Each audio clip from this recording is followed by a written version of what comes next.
Assalamualaikum warahmatullahi wabarakatuh. Saya Salsabila Zuhro akan menjelaskan materi mengenai geostrategi Indonesia. A. Pengertian geostrategi Indonesia. Geostrategi berasal dari kata geografi dan strategi. Geografi mengarah kepada hidup nasional, wadah atau tempat hidupnya bangsa dan negara.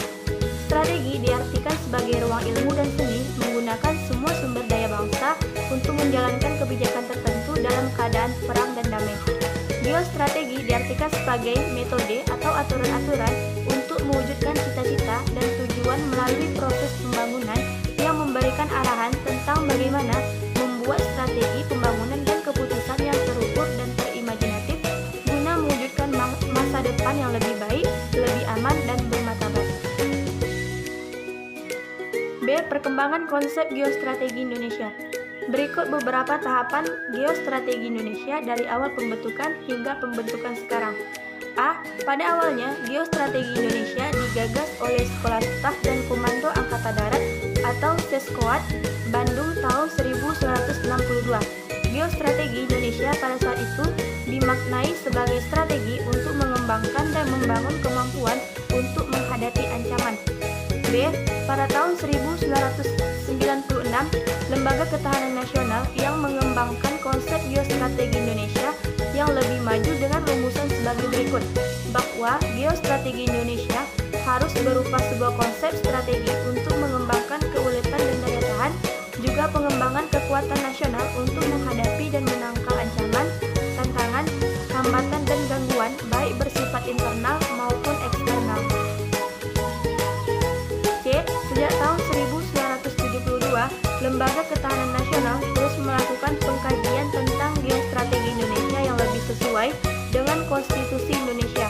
Pada era itu, konsepsi geostrategi Indonesia membangun sebagai metode untuk mengembangkan potensi ketahanan nasional dalam menciptakan kesejahteraan, menjaga identitas kelangsungan, serta integritas nasional.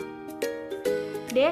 Terhitung mulai tahun 1974, geostrategi Indonesia ditegaskan dalam bentuk rumusan ketahanan nasional sebagai kondisi metode dan doktrin dalam pembangunan nasional.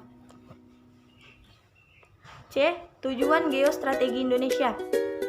1. Menyusun dan mengembangkan potensi kekuatan nasional baik yang berbasis pada aspek ideologi, politik, sosial budaya, bahkan aspek-aspek alamiah.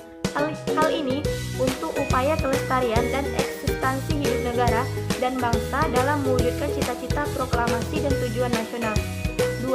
Menunjang tugas pokok pemerintah Indonesia dalam: pertama, menegakkan hukum dan ketertiban; kedua, terwujudnya kesejahteraan dan kemakmuran; ketiga, terselenggaranya pertahanan dan keamanan; keempat, terwujudnya keadilan hukum dan keadilan sosial; kelima, tersedianya kesempatan rakyat untuk mengaktualisasi diri.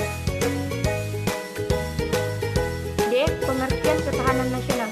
Ketahanan nasional merupakan kondisi dinamik suatu bangsa, berisi keulatan dan ketangguhan yang mengandung kemampuan mengembangkan kekuatan nasional dalam menghadapi segala tantangan, ancaman, hambatan, dan gangguan baik yang datang dari dalam maupun dari luar, yang langsung maupun tidak langsung membahayakan integritas, identitas, kelangsungan hidup bangsa dan negara, serta perjuangan mengejar tujuan perjuangan nasionalnya. E. Sifat ketahanan nasional. Yang pertama, sifat manunggal; kedua, sifat mawas ke dalam; ketiga, sifat wibawa; keempat, sifat berubah menurut waktu. Yang F. Asas-asas ketahanan nasional.